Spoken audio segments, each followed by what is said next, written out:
Ladies and gentlemen, everything in between, hello, welcome to the channel. You have to excuse me. This is the 4th video I'm filming in one sitting.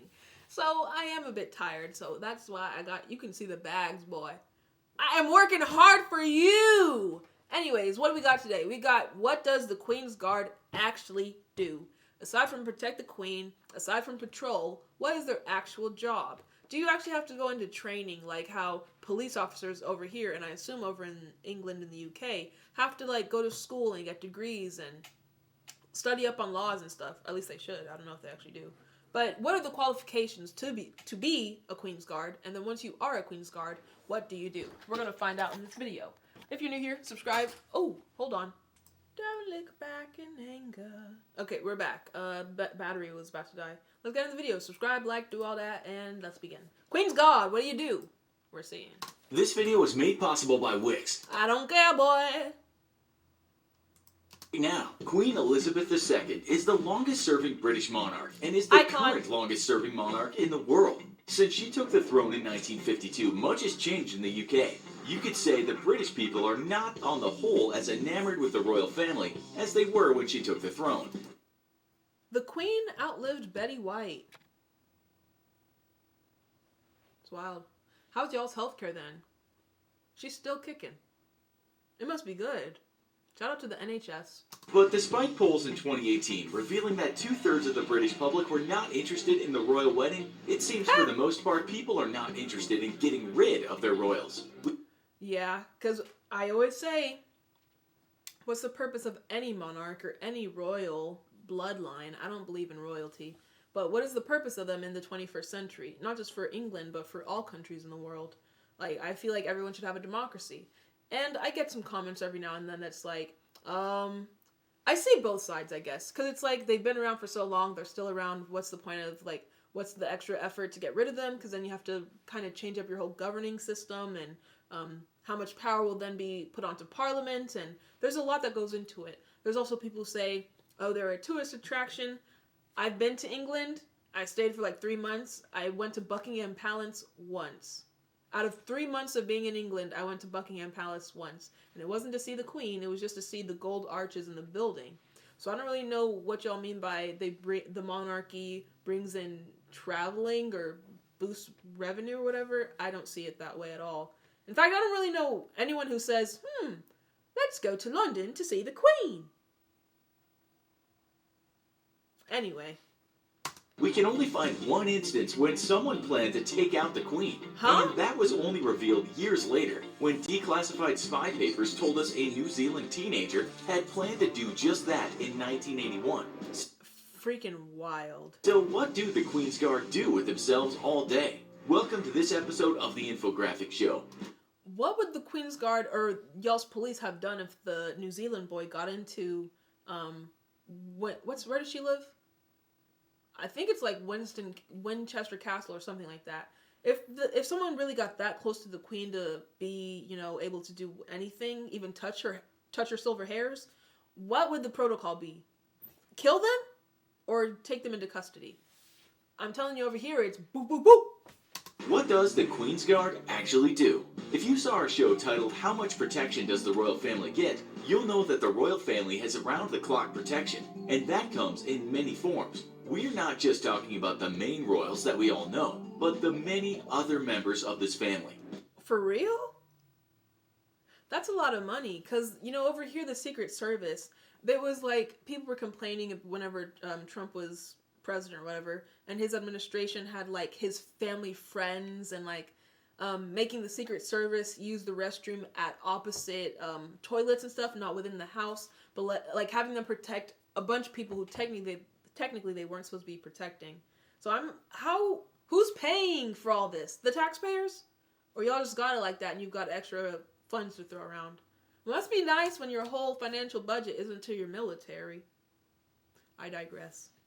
The Queen might be supported by her guards, but you have other outfits such as Scotland Yard's Royalty and Specialist Protection Service, also offering armed protection when she's at home and when she goes on the road. While it seems the royals don't have many enemies, who knows if someone is willing to spend years in prison for their 5 minutes of fame. Okay, so whenever you do make a move on the Queen, it would be capture.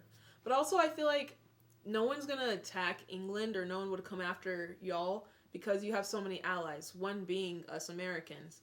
And sorry, but I still do think we're one of the biggest powerhouses in the world. So if you have Britain as an enemy, you have America as an enemy, and nobody wants that. So That's why when you see her driving down the street, she'll be surrounded by an armed and very skilled special escort group. So with this in mind, does she really need a Queen's Guard?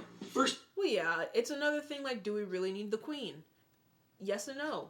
It's like the Queen's Guard is such a staple in British culture. I would say yes, the British Guard or the Queen's Guard brings tourism, therefore bringing money to the country. So yeah, keep the Queen's Guard around. The big hats, the red coats, it's a part of like the whole, oh, I've been to London, just as much as the 2-tier buses are and those weirdly shaped taxis. First of all, you all likely know who we're talking about when we say the Queen's Guard, since you've all seen pictures of these men that wear those large furry hats and dress in red and black. These people are not just for show, however, and they fill a role in protecting the Queen. The Guard is made up of infantry and cavalry soldiers, and they work in what's called the Household Division. That means you'll find them doing their duty at Buckingham Palace. See? Hold on, I pissed one off. When I was there, I just wanted a picture. Come on! I'm a tourist, I'm from America, first time in England. Of course I'm gonna get a picture. And the chick had this huge horse next to her. But she was giving me death glares. I'm gonna find the picture and show y'all real quick. But I really wanted that picture, and I got it. And if, you know, what was the worst that could happen? I could probably go to jail, but it was still worth it. I'm gonna try to find the picture. Where's she at? Come on! Ugh. Hold on. I'm trying to find it.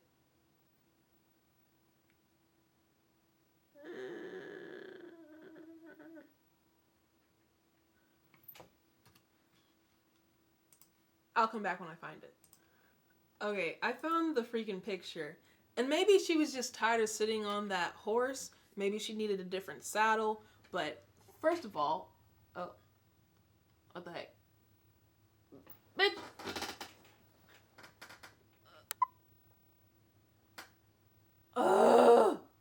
You can see the silhouette. It's not in focus, but she is giving me the biggest death glare. I feel bad because she was probably tired, and I don't know how long her shift was, but what do you expect? Anyway, back to the video.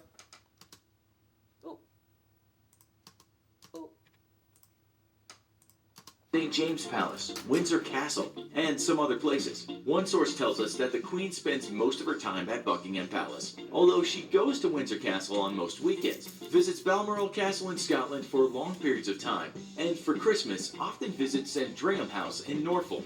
We're told that... How many properties she got? Dang. She even got one in Scotland. United Kingdom, but...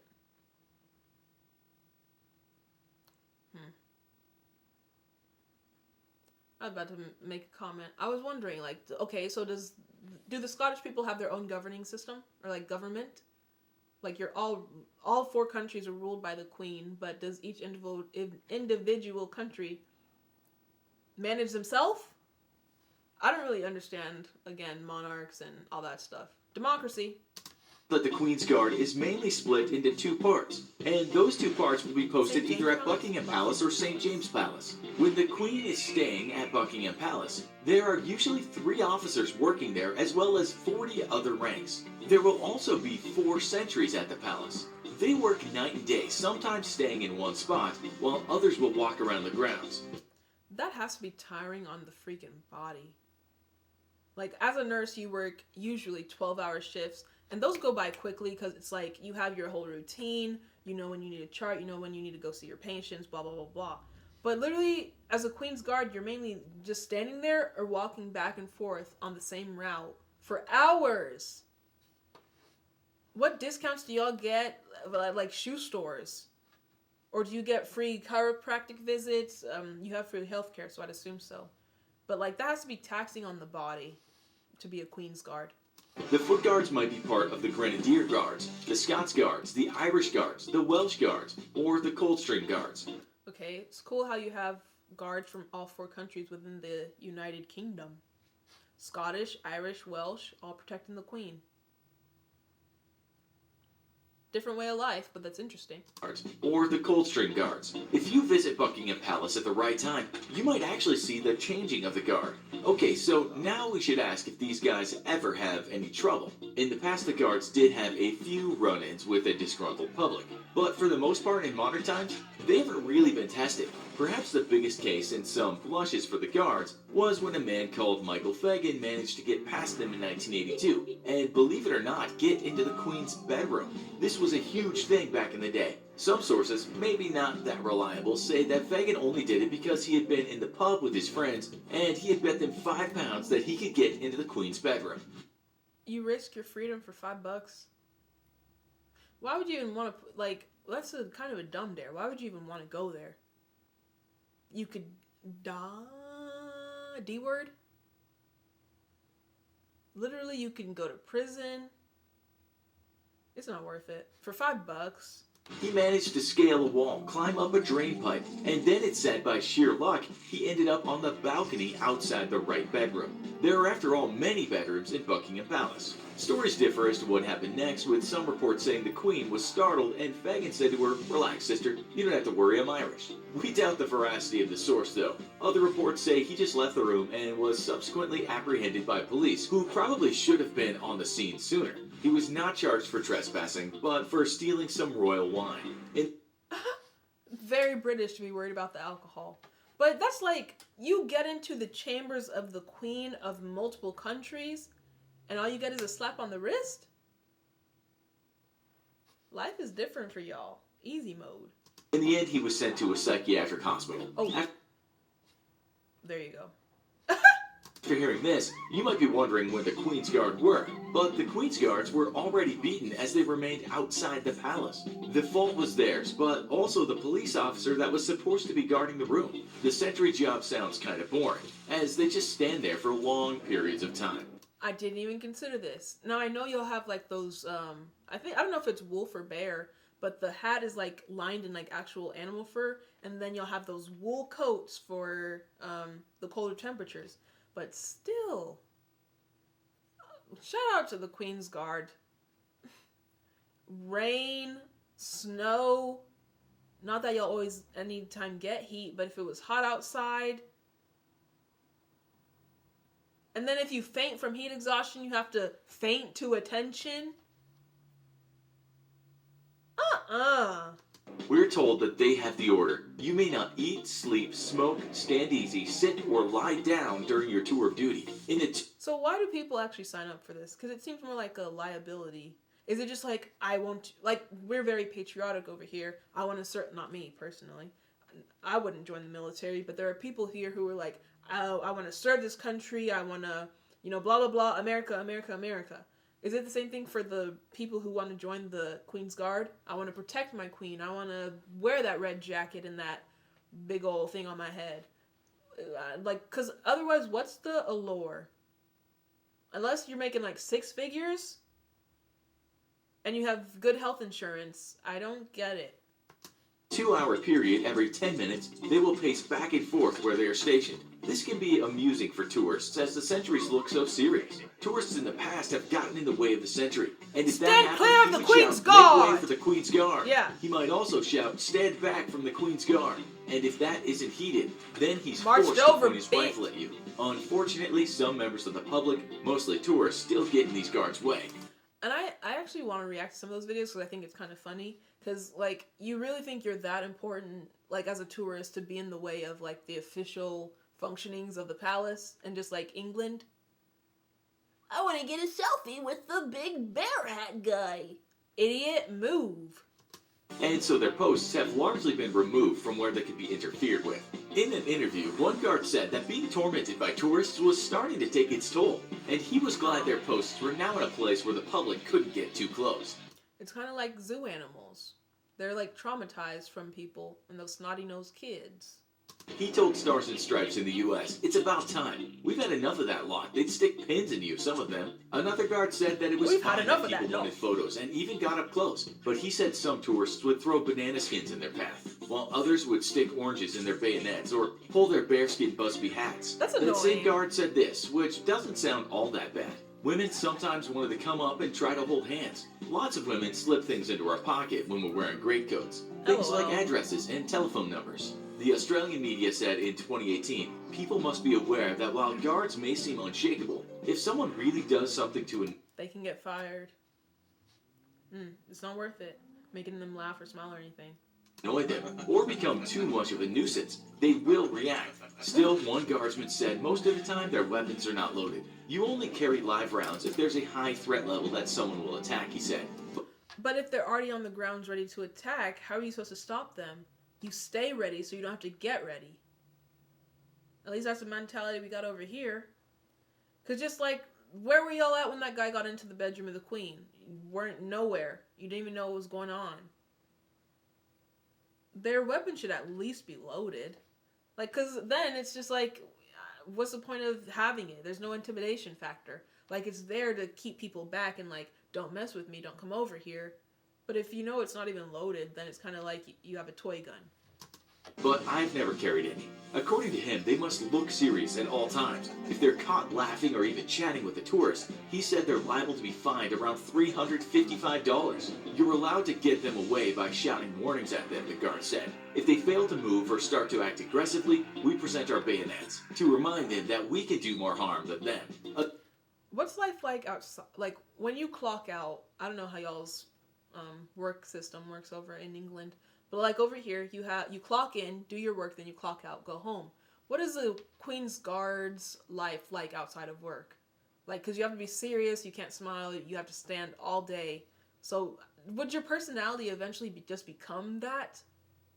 Like, stone cold, kind of hard, exteriored person? And how long do people usually stay as Queen's Guards? Because I feel like it would take a toll. Another thing is, all that standing can be hard work, and some guards have been known to pass out. If they think they're going to faint, it's said that they have to do that in a disciplined way. It's called a feint to attention. Boy, if you're about to pass out... Oh, my brother's home. You have to feint to attention, a Major Guy Bevan of the Welsh Guards told the Times newspaper. It will probably involve a broken nose and a whole lot of missing teeth. You can find photos online of what it looks like. But it seems that they also have some fun. An article in BuzzFeed, which took the information from former guards, tells us that they would give each other funny or sometimes insulting nicknames. That's funny. They would act around, too. With one guard trying to say if they got the chance to... What? Sit on the throne, they would do it and take a selfie. If you get a chance to sit on the throne of England, you aren't going to pass it up, he said. Other documents say some guards would allow their friends to park. Wait, y'all really got a throne? Like the Iron Throne in Game of Thrones. I wonder what the Queen's throne looks like. In St. James Palace, while another document said some guards would sneak the lady friends of Prince Andrew into the palace. So, that's another reason I don't like the royals. Ugh. Just a lot of the stories you hear, man. Their underlying doings. Shameful. But while not to mention the incest. They might look like inhumans to the tourist, they are certainly not unlike any of the rest of us. In a Reddit Q&A, a guard talked about many aspects of his work, saying if you want to be one of them, you must pass a few tests and also have the smarts about you. He said that it helps to be tall. He said that while much of what they do is ceremonial, they are also security. He just added that if things do turn awry, police are usually there as a backup. Backup, more like to solve the problem. What are you going to do if your gun's not loaded? Nothing. Asked if he ever had spoken to the Queen, he replied, yeah. When I was at guard on Windsor Castle, she came up to me with her husband and the dogs, and asked me some questions. She's really nice. He seemed to like his job, saying only occasionally people would try and annoy him. Although he did say on any given day about 200 tourists would try and make him laugh. He also said the job gets tiresome, so you have to amuse yourself. When I'm really bored, I like to mess people's pictures up. When a load of Asian tourists came and set up a huge picture, I waited until the cameraman was counting down to take the pic, and then marched up and down my... That's freaking funny. Okay, that is funny. You have to find amusement somehow. So you wait till they're about to take the picture and then start marching? Asshole. Post until they all left. He also said that sometimes, perhaps the most embarrassing times, is when a guard needs to urinate but has nowhere to go. He said occasionally you'll see a puddle underneath the guard's feet. If anything were to happen to the Queen, it's good to know that she's got her loyal guard to turn to for help. And if you've got a terrible website, or just... Yeah, he almost got me there. I was like, wait a minute, this doesn't even make any sense. Anyways, I hope y'all enjoyed the video. Give it a like if you did.